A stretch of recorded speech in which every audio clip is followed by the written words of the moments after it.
Hi everyone. മറ്റൊരു ചോദ്യമാണ് ഇന്ന് നമ്മൾ ഡിസ്കസ് ചെയ്യാൻ പോകുന്നത്. 2 pipe A and C together can fill a tank in 12 hours.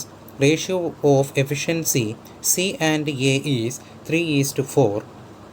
They together fill the tank for first 7 hours. Then A and C are closed and another pipe B is opened. Now, if tank is filled in another 17.5 hours, then B alone can fill the tank in how many hours? അപ്പം ഇവിടെ ആദ്യം തന്നെ പറഞ്ഞിരിക്കുന്ന എയും സിയുടെയും കാര്യമാണ്. A and C together can fill the tank in 12 hours എന്നാണ് പറയുന്നത്. അതേപോലെ അവരുടെ എഫിഷ്യൻസി തന്നിട്ടുണ്ട്. സിയുടെ എഫിഷ്യൻസി ഈസ് ടു എയുടെ എഫിഷ്യൻസി എന്ന് പറയുന്നത് 3:4 ആണ്. അതായത് അവരുടെ രണ്ടുപേരുടെയും ടോട്ടൽ എഫിഷ്യൻസി എന്ന് പറയുന്നത് 7 ആണ്. അപ്പോൾ ടോട്ടൽ എഫിഷ്യൻസി നമുക്കിവിടെ കിട്ടി. ടോട്ടൽ ടൈമും ഉണ്ട്, എയും സിയും കൂടെ എടുത്ത ടൈമും ഉണ്ട്, എയുടെയും സിയുടെയും കൂടെ ടോട്ടൽ എഫിഷ്യൻസി ഉണ്ട്. അങ്ങനെയാണെങ്കിൽ നമുക്ക് എന്ത് കണ്ടുപിടിക്കാം? ടോട്ടൽ വർക്ക് കണ്ടുപിടിക്കാം. ടോട്ടൽ വർക്ക് എന്ന് പറയുന്നത് എന്തായിരിക്കും? ഈ 12 time into efficiency 7 which is equal to എത്ര കിട്ടുന്നു? 84 ആണ് നമ്മുടെ ടോട്ടൽ വർക്ക് എന്ന് പറയുന്നത്.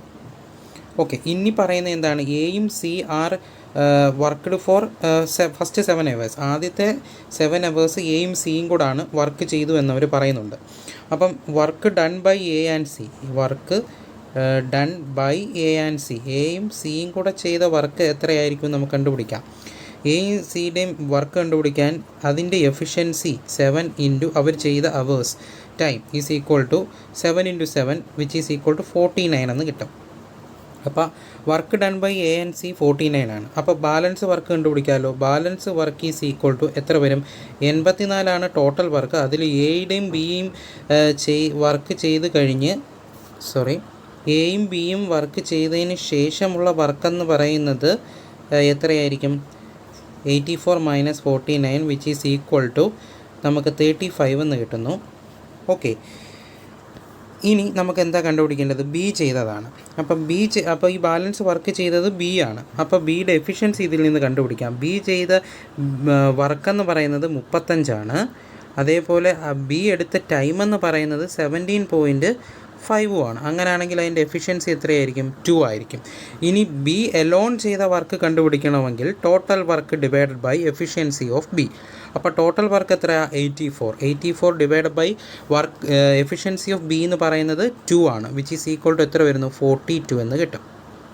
ഓക്കെ, അപ്പോൾ ബി എലോൺ ചെയ്യുന്ന ബി എലോൺ വർക്ക് ചെയ്യാൻ വേണ്ടി എടുക്കുന്ന ടൈം എന്ന് പറയുന്നത് 42 ആണ്. ഓക്കെ, നല്ലൊരു ക്വസ്റ്റ്യനാണ്. എല്ലാവരും ചെയ്ത് നോക്കുക, ഈ കൺസെപ്റ്റ് മനസ്സിലാക്കുക. ഈ കൺസെപ്റ്റ് മനസ്സിലായെന്ന് ഞാൻ വിചാരിക്കുന്നു.